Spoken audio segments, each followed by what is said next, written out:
let's just start a simple bolus and infusion simulation.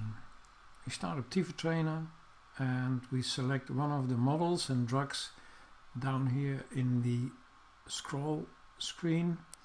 Every time we change here, we can see the information on the model that we are going to select.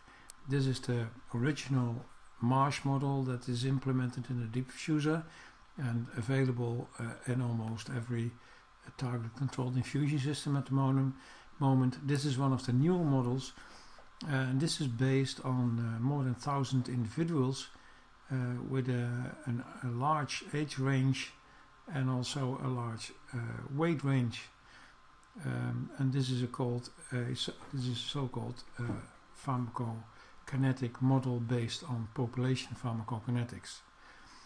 I'm going to select this, and then we enter the screen where we can change the patient data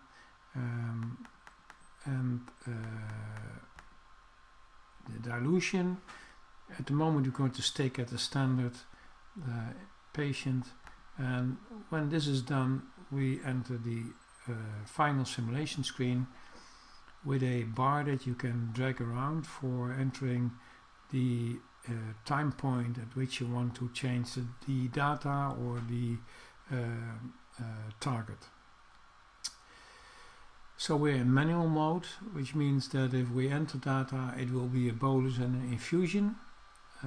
We can do that by pressing the plus button, and if we want to enter a bolus we drag this circle a little bit upwards.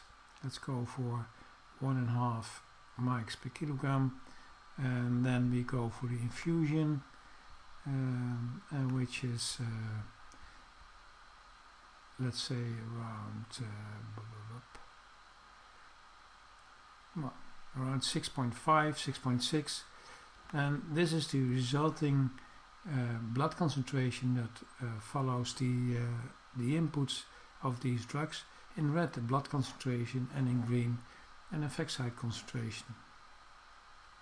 Well, we can change the time frame of the simulation by pinching the screen. You can see it will go up to about 80 minutes, and let's say that at 50 minutes we stop the infusion, so we drag this bar up to around 50 minutes, and we then use the plus button, the same thing as for the input, and we stop the infusion by giving a 0 infusion at this point, and then you can see that the infusion is stopped, blood concentration comes down, effect site concentration comes down, and we can look at the pharmacokinetic model to understand how this model is behaving.